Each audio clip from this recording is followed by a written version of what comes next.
Hi, this is Roger, thanks for dropping by. You caught me today feeling a bit low. We are not, what's the expression, up to scratch. I don't know why, I don't know what's wrong, just feeling a bit yuck. It'll go away, I'm sure. But, no, distinct lack of energy today. Anyway, as usual on the Sunday, thanks to everybody who supports the channel, whether it's financially with the memberships and the Patreon site, or whether you just watch the videos. Better still, watch the videos, do the thumbs up, subscribe if you're not, and don't forget to leave a comment, they're always welcome. All of that supports collectively, you know, so whichever little bit you take part in, thanks. Planning ahead. I've got my house inspection. Yes, it's that time again. That will be the beginning of September. Hang on. You can come and say hello as you're walking past. You haven't said hello to people for a long time, have you?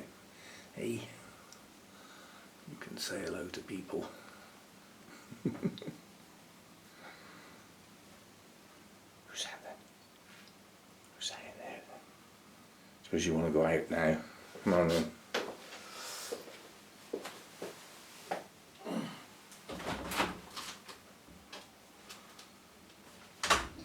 It's a strange concept. I chat away to him. He's quite deaf. Can't hear much at all. He can hear loud noises.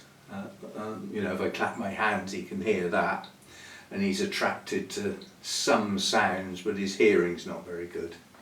Not very good. His sight's fine. His, you know, his eyes catch movement and all that sort of stuff, but his hearing's a bit gone. He's getting on a bit. So my hearing might go one day as well. Anyway, so what's been going on? We'll start with what has been before we start thinking about what will be or might be. The funeral. Hannah's words are better than mine. She said, without any disrespect to Norman, the guy whose funeral it was, she had a really nice day. Was made to feel welcome. Nice, friendly people.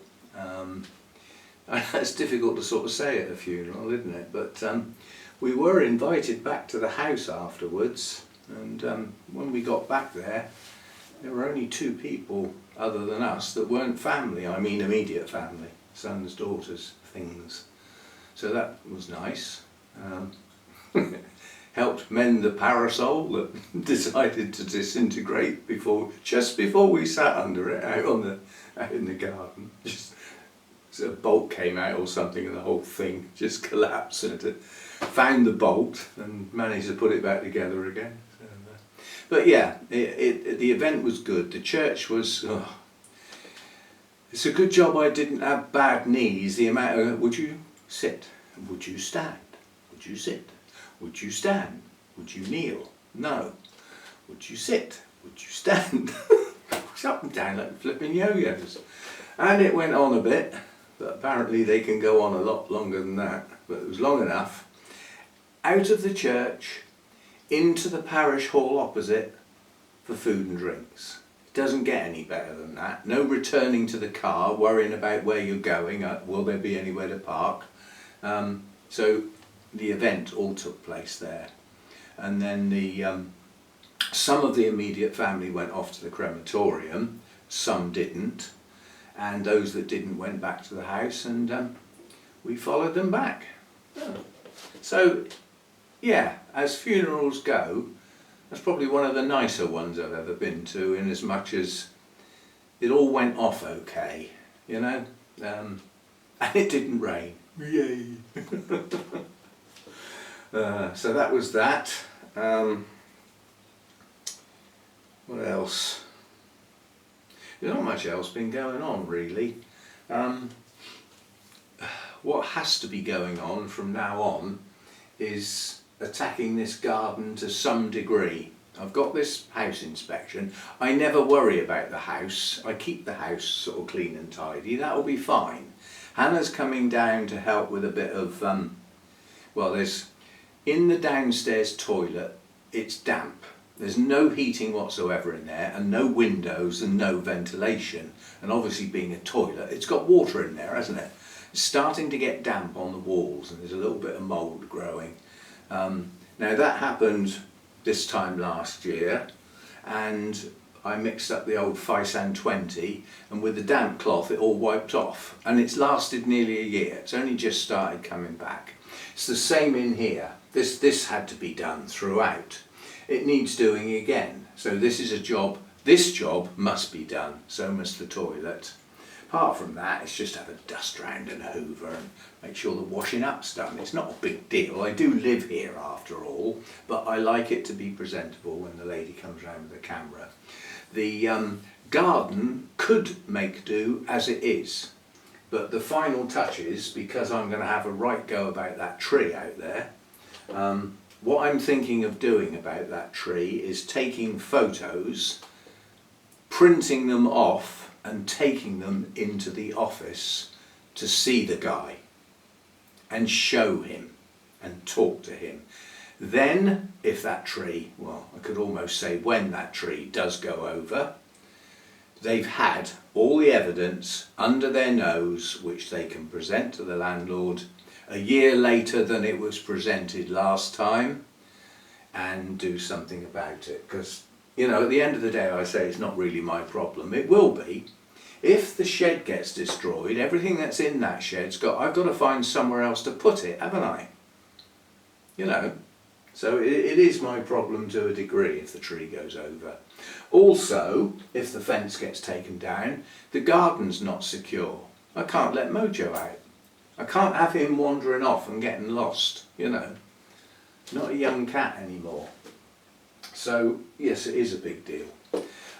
So that's that. And the bamboo, the minimum I've got to do is take the new long growths off that are now heading towards 20 foot high. So I'm just going to attack those long bits and get them down, and dealing with the rest of the bamboo doesn't have to be done, it can wait.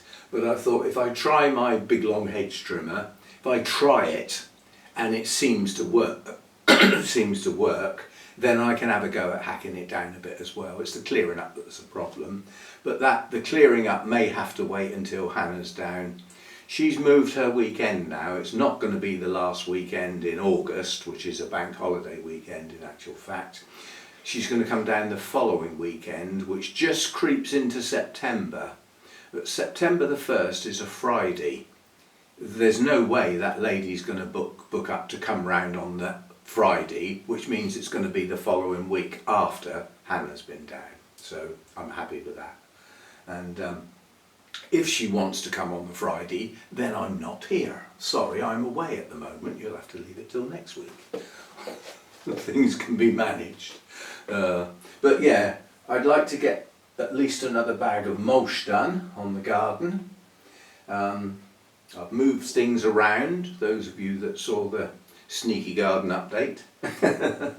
And I like the way the garden looks apart from the bamboo and just finishing off some of that mulch. Obviously I've still got the patio to do, you know, it's basically half an hour of using the strimmer to get all the cracks clean, get it swept up, it's then presentable. But I do want to get that chemical down on those cracks this time, otherwise I'll have to do it again. You know, if I get that chemical down, I won't have to do it again this year. It'll be finished, job done. So there's that to do. You know what you're doing? You coming in or what? Come on then.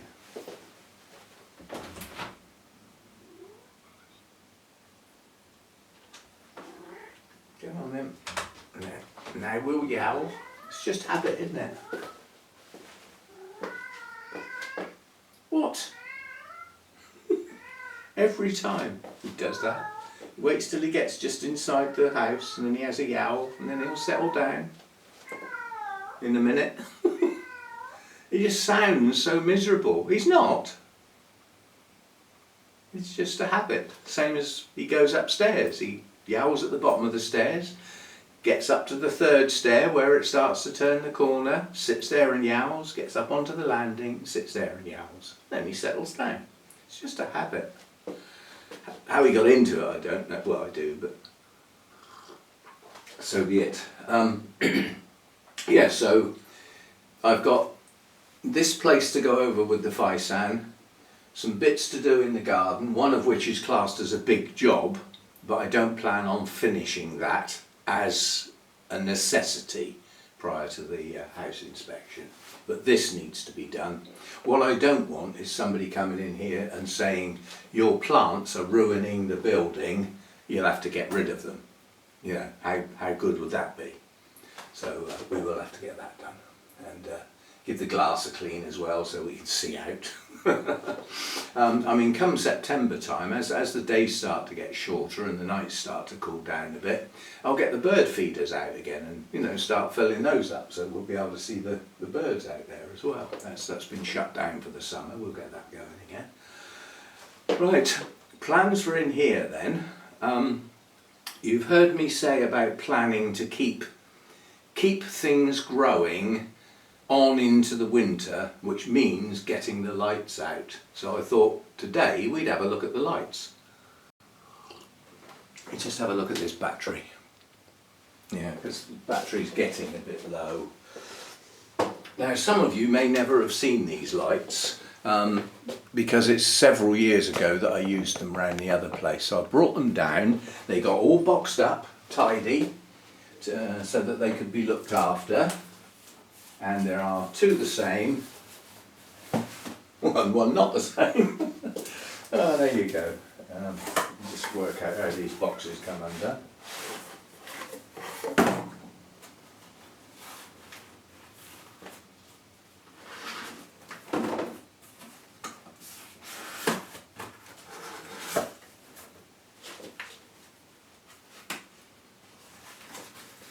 Right, so there's two of these. One was given to me. It was a company that got in touch with me and said, you know, would I do a promotional video of one of their new designed grow lights, and in which for return they will give me one. Now these have become quite a lot more expensive since they first came out. They don't give off a lot of heat. They are a nice contained unit. And as you can see, the design is quite revolutionary. It's not a huge big panel with all the LEDs spaced out. The LEDs are all squashed together in there, yeah? And then they have a huge lens over the top to direct the beam, yeah? Got places for the heat to get out. They also have the ability to connect, to chain them, if you wish to do that, although I haven't got the connection things. Now there's two the same. I'm not getting them both out, but I thought I'd plug one in, because last time we did that around the other house, people said, wow, that's bright. And you're right, it is bright.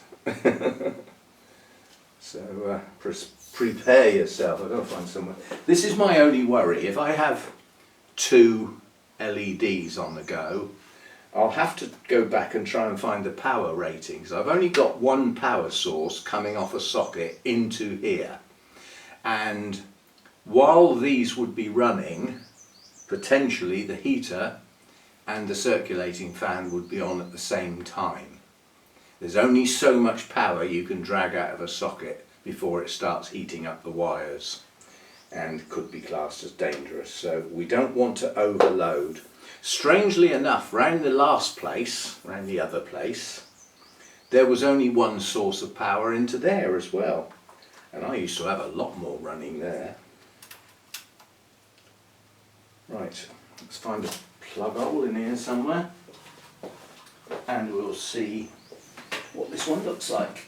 What I really want to show you is how the beam works, and then we can talk about where it can go.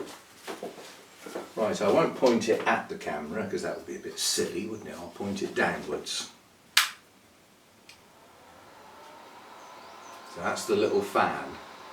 Now that is producing a bright light onto the far side and has lit up all of these plants. Not bright enough to be doing any good for growing purposes, but nonetheless it's a 45-degree angle off of that lens, so the beam comes out at 45 degrees in a circle, so it lights up a circle, not a square, and it's bright, as you can see. It's a full spectrum light, so it doesn't make everything glow purple. It's white, looks white, there's a purple tinge to it, but yeah, so that's what these look like. And they are powerful, but somehow they've got these hooks here, and they've got chains with hooks to be able to hang them. That's another problem, is how do we actually fix these in such a way that we can light up the plants. That will have to be thought through. But what I've got to do is work out which plants I wish to continue growing, because if they don't, they go downhill, which is what I found out last winter. And it's mainly the dendrobiums. Some of them are mounted, some of them aren't anymore. They got taken off their mounts because they were going downhill at a colossal rate, and I potted them up and they now seem to be growing. But new growths on Dendrobium lindleyi in August are not going to mature by the second week of October when the day length drops down. And it's not going to happen. So if I don't extend those day lengths and keep things growing, they won't mature their canes. So that's the plan. Everything over that side I don't have to worry about. That's Restrepias, Masdevallias, a couple of Miltoniopsis, Paphiopedilums.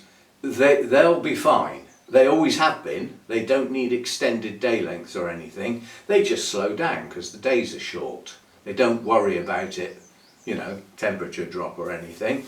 It's mainly Dendrobiums and possibly the Cattleyas, not that there's many of those nowadays. I lost a lot of those.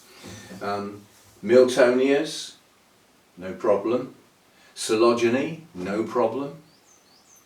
It's mainly the Dendrobiums and possibly the Cattleyas. So what I've got to do work out is how I can place them so that the lights will work. Now obviously a shelf is going to be required, and a shelf will need the light above, which means it's got to be hung. Now there is a way of hanging things up here. I hang the hot box, and that was by putting a hook either side and a wire across. We can hang one of those that way, yeah? So perhaps this shelf over here, all the potted plants that I want to extend could go there, and then the light could hang, you know, up near the ceiling there.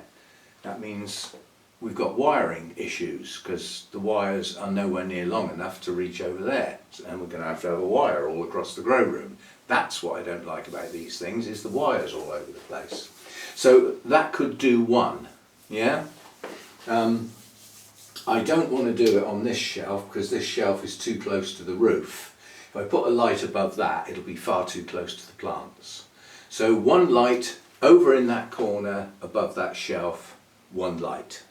Yeah. We have two of these, so I'm going to put this away now. We've seen one, we don't need to see them both, do we? But there are two like this. You know, with the fall on the floor, why don't you? There are two like this which have the circular lens which produce, you know, more of a circular beam, shall we say. So I just need to put this away.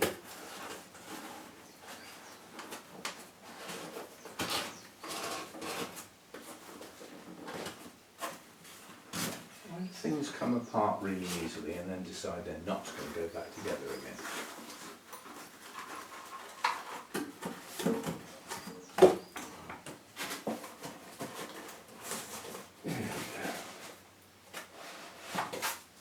Right, so that's those two. As I said, they're identical. Basically, I was given one and I liked it so much I bought a second one just before they went up something like 40%. So I got my second one at well, what became quite a discounted price. So that's that one. And the other one is a more traditional panel light. This again was free. I didn't pay for this. This was a company that said, you know, if you do a promotional video and in this case show it working, we will give you a freebie, which they did. So this one is a traditional one. This is the old-fashioned design where you have rows of LEDs spaced out. That new design, all the LEDs were squashed up. They were the same size LEDs, they were just confined to that little thing, and then the lens was used to magnify the light. So this would produce a slightly rectangular beam of light, spreading out slightly from the edges. Nowhere near as bright as the previous one, I must admit, but it sort of is. It just doesn't appear so. Let's get these mains leads out the way. This is my problem, is the mains leads are never long enough. But because these are a standard connection, I can get really long mains leads with one of these on each end. Or I can get a connector and join some together.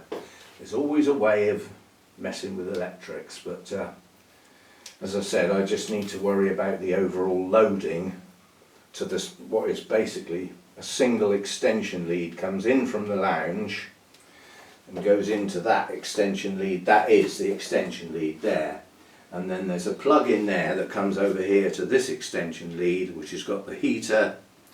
I mean, at the moment the only thing that runs on there is the big circulating fan when it gets hot in here, which is not that often. You know, it needs the sun on the roof for quite a while for that to need to come on. And I'm using the dehumidifier at night. So at night the only things running in here are the little circulating fan and the dehumidifier. But come the winter time you add the heater into that. Yeah, dehumidifier probably won't be needed in the winter. The heater will dry the air. Probably having to start using the humidifier again. Goes from one to the other, doesn't it? Right, so those two are the same. Nice to see that it actually works, I must admit. And then this one is quite a different thing altogether. Again, the LEDs on here are supposed to produce a full spectrum light. Ow. I just looked at that.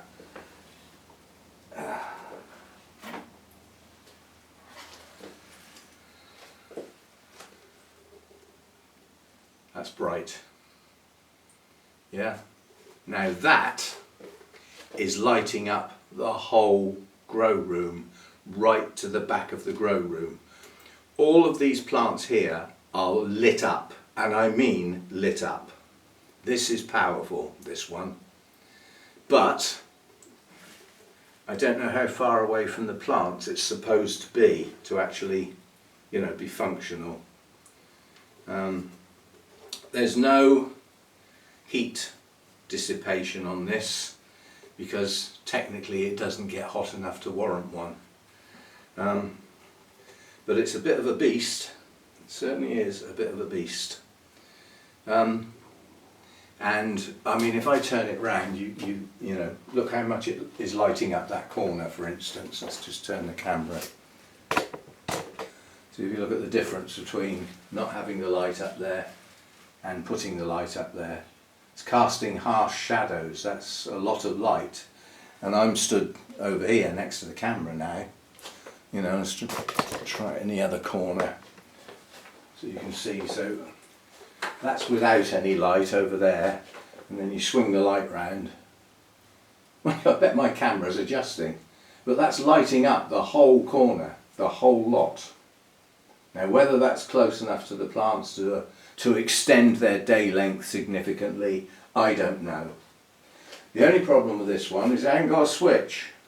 When you plug it in, it's on. So obviously some mechanism of you know, having something that's switchable rather than having to keep plugging things in and unplugging them. So that's that one. As I say, it's a bit of a beast, but it is a very good grow light, there's no doubt about it. And as I said, it was a freebie, I didn't pay for it. Put that away in a minute. Where's my coffee? Where's the camera? So there's three options here. The big square one, I'm thinking, could go here somewhere, vertical, and light up that whole hanging rack that my mounts are on. So bring all the mounts round onto that rack, yeah, and have that rack relatively close to the shelf behind it, so that the shelf behind it can take advantage as well. So the things that need that bright winter rest can be at the forefront. Those that need their growing season extended can also pick up some light from behind. There's a difference between what I'm doing here. Extending the growing season to mature canes off, or bulbs in the Cattleyas case, is a different principle to applying the bright, dry winter rest to those types. There's no point in even thinking about a dry, bright winter rest if I haven't got mature canes to apply that to, because they still won't bloom if they're immature, yeah? So somehow or other it's got to be wangled, and a plan will have to be drawn up. We're looking at day lengths get down to 11 hours about the early October. I think it's sometime during the second week of October you get to 11 hours. Strictly speaking, I don't want to let them drop that low. I want to hold them at 12. Yeah? So we're probably looking at the end, towards the end of next month, this lot's all going to have to be thought through and set up, ready to go, so that those that I wish to extend the growing season for are in place with an appropriate light, ready to go. And that needs to be ready to go. And then the dry, bright winter rest thing is a different matter. That might need different lights and different positioning and a different set of plants. So all this has got to be thought through. But if I'm going to carry on growing these types of dendrobiums, then if I don't accommodate them, there's not a lot of point, is there? There's not a lot of point in having these types of plants if they don't bloom, especially as they virtually all only bloom once a year. And if you miss that opportunity, that's it. You know, you've got another 11 months to wait before your next opportunity. I'm not prepared to do that. So if I can't get them to bloom, then you know they'll have to go, and we'll get different types of plants in that do bloom okay. Dendrobiums that bloom in the summer are fine. You know, they need environmental care during those winter months, the drier, you know, much drier in winter type thing, all that sort of stuff. But that dry winter rest doesn't affect the blooming. That's the health of the plant that's for. That's what it's like where they come from. The rains just slow down virtually to a standstill. Yeah? If they're in deciduous forests, that's where the bright dry winter rest comes from. Yeah? And most of those that need that to bloom would be the ones that will have to go under the lights. Or they'll have to go, you know. There's no point in keeping them if they're not going to bloom. I'm not going to do a spotlight today. I How's that battery going again? Yeah, that battery's getting low now. So yeah, so I got some. This is going to be a busy couple of weeks now, with bits in the garden, bit at a time, no overdoing it. Yeah, we don't want to be laid out, and just, you know, carry on with the videos. The gardening channel now, I've decided that it's a new channel. I am obviously getting some new viewers to that channel that are nothing to do with this channel or the bonsai channel. They're coming in via searches, and I hope they're appreciating, because that type of person is going to drop in on a random video on that channel. They're not going to realise perhaps that it's a story and it's progressing a day at a time. Yeah, we reached the first box of Carol's plants arriving, so that's the stage we're at. That was early April this year, so that's where the gardening channel is. It's got up to early April this year. Now there's quite a few videos now about new plants coming in and getting planted up and all that sort of stuff. That's where the gardening channel is. But I'm keeping the rate of videos on that one a day, basically, unless if I miss one, it's because I forgot or something like that. So every day on the gardening channel there will be a new video. If you're from this channel and you've gone over there, please don't feel obliged to watch those. You've already seen them on this channel. You know, practically speaking, it's nice if you can, but don't feel obliged on the grounds that, you know, they've all been shown on this channel. They're all still on this channel. They haven't been removed, they've been moved. There's a difference. Copied, I think is the expression. And that therein lies a problem. I get a copyright warning every time I load one on the gardening channel. The copyright warning is on this channel, telling me on this channel that somebody's nicked my video. And they've used 90% of it, and here are some frames to prove it. I'm getting that on every single video. The only way I believe I can stop it is when I get my logo, which is in the pipeline. You can't sort of say, can we get on with it, when it's somebody who's doing you a favour, especially as it's part of their job. So, you know. So I'm still waiting for the logo, and I'm hoping that when I put that logo in the bottom left hand corner, like on this video that you're watching now, that you don't even notice is there, it's a little circle at the bottom with the logo on it. Yeah, I'm hoping that by putting that on the videos before they're loaded onto the gardening thing, it is no longer a copy. It depends on the percentage they use to match the frames. Yeah. So what I might have to do is make the logo bigger and bigger until it stops them finding it.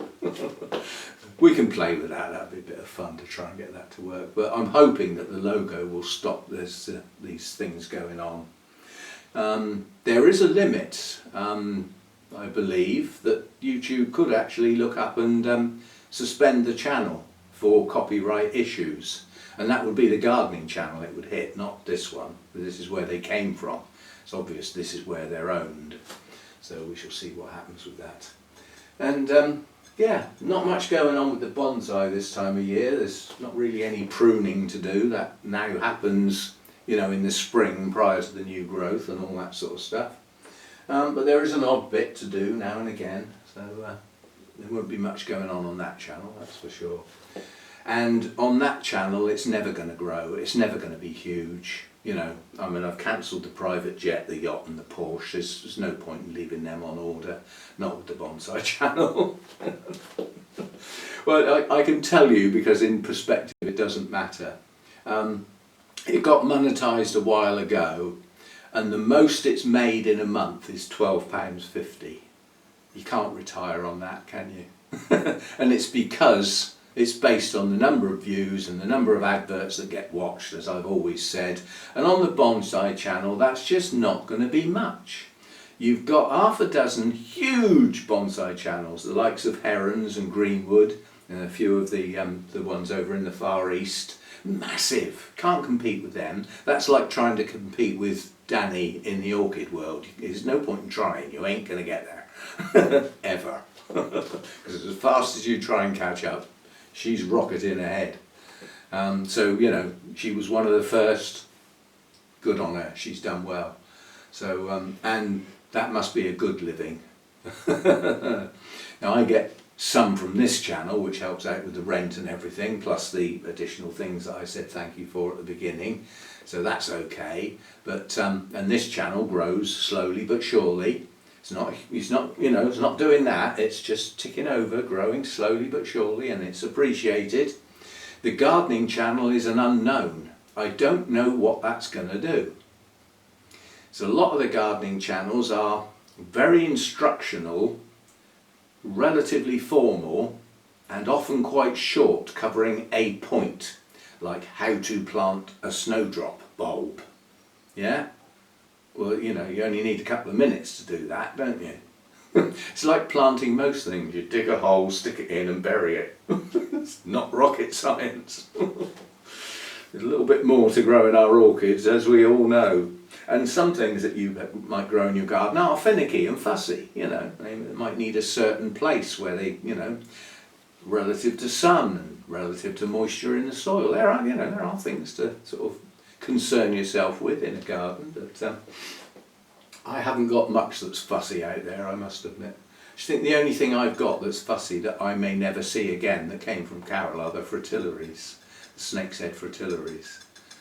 They can be iffy, but they may never come up again. You know, they were planted, they died back like bulbs do, and in the spring we look at the bit of dirt and see if any green comes up. It may not. They may have just rotted in the ground, who knows, but we will try and find out. Well, we'll find out. Spring is going to be a nice time out in that garden, I think, to see how much does come up. There was a lot put in there that, you know, that's naturally died back. Bulbs and things, bluebells, stuff like that. We have to wait and see what comes up. Something would be good. Lots would be even better. Nothing's not an option, that's not going to happen. Some successes automatically will happen. Right, so that's it for today. As I said, some thoughts on the lights. You know, it's I think a shelf with one light above for those I wish to extend the growing season for. Job done. It might need two, because some of the ones I want to extend the growing season for are actually mounted, but they could be laid flat on that shelf to save having two lights on the go at the same time. And then obviously we have the problem at the other end when we get to sort of January, where we have to apply the dry, bright winter rest to induce those buds.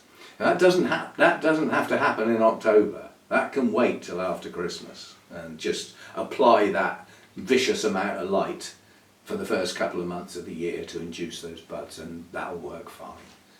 So yeah, that's the plan. Like all good plans, they are subject to change. They are subject to cancellation. No, I think we'll give it a go. Last winter was quite disastrous for the dendrobiums. Moving house the winter before in the middle of winter, not having everything set up properly in here for that winter, on into a growing season that many orchid growers said was difficult, and then going into last winter in a weakened state. Many did not come out the other end into this year. So we've got to try and avoid that if we can. So, yeah, ideas on the postcard, as they say. And yeah, thanks for dropping by. I know this is just Sunday waffle, but it's what I usually do. If I start changing it, people will start not watching it, presumably. This is a popular type of video. Anyway, we had a look at some lights. We haven't had a look at any orchids yet. The only one I will show you just quickly before I go is this Oncidium spike, which is growing about 1 inch a day. It's growing big. So it's very strange because the plant hasn't got any roots on at all. All the pseudobulbs are shriveled. I can't show you because I'll have to tip it up and the bark will fall out. But the latest bulb it produced is a nice swollen big fat bulb. And that's got no roots. And yet it's a big fat bulb, fully leaved, and it's producing this spike, which is branching. It's got 3 branches so far. And then the buds coming. but it looks like the traditional Oncidium dancing lady type. It looks very similar. If you didn't know the exact detail of what that Oncidium actually looks like, you'd think they were the same. Small, bright yellow blooms, and quite a lot of them. That's the theory, so that's coming soon. We got the purple Masdevallia. Hannah notices things like this when she was down, well, she was down here for the funeral.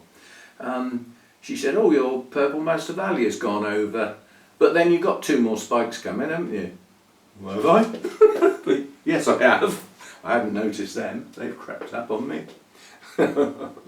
So, you know, Masdevallias at the moment seem to be growing pretty well. So we will be getting more of those as opportunities arise.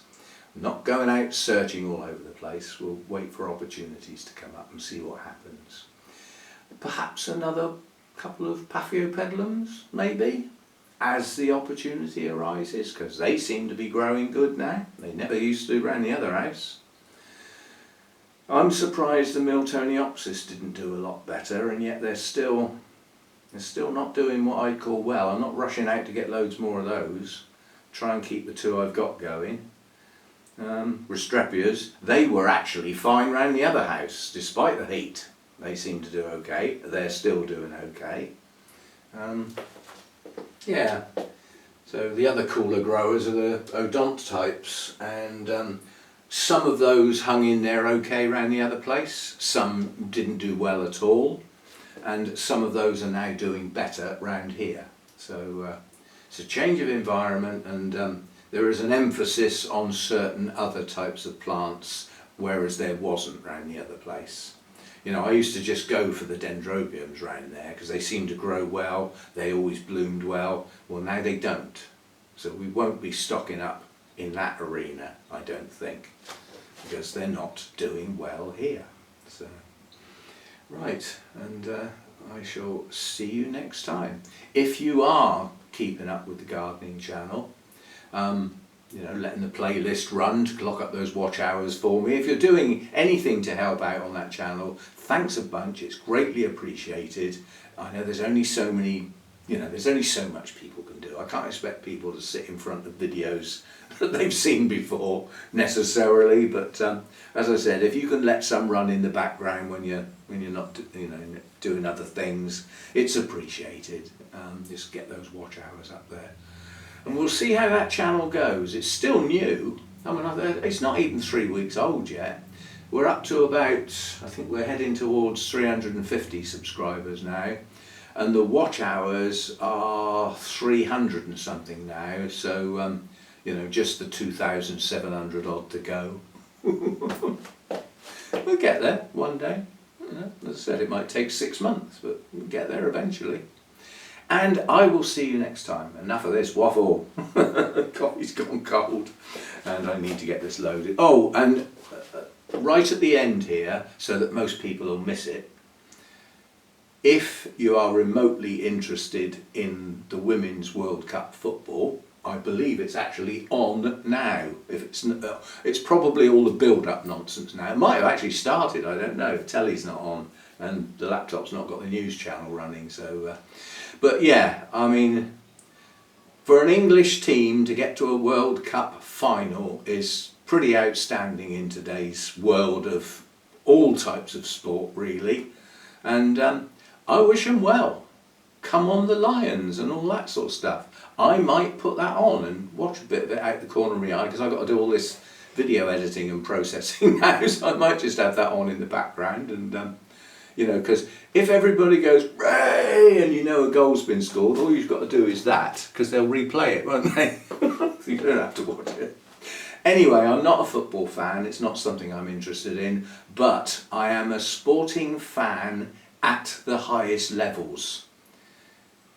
And the difference I've seen with the couple of bits of games of the women's football compared with the men's football, they don't cheat. Mark my words, I don't care when people say, oh, that's how the game's played. Oh yeah, you fall over nothing, you know, to get somebody penalised. That's like holding the net down in tennis. It's like standing that much closer to the dartboard. It's cheating. You either play sport fairly or don't play at all. Never been into that, all the sporting stuff that I've done. You do the best you flipping can, and that's the best you can do. So that's what I quite like about the women's football. They don't cheat. You know, there are clashes. People bump into each other. People do genuinely fall over their own feet as well as other people's, but they're not doing it on purpose. That's the difference. Ballerinas, flipping men are. They fall over in absolute agony, and the ref points to the penalty thing. They leap up and take it. Well, were they really hurt? Come on. Cheating. Anyway, if you're interested in that sort of thing, let's just hope it's a good game. And like with all sport, in my view, may the best team win. And hopefully the referee doesn't actually get in the way. They do sometimes, don't they? See you next time. Bye for now.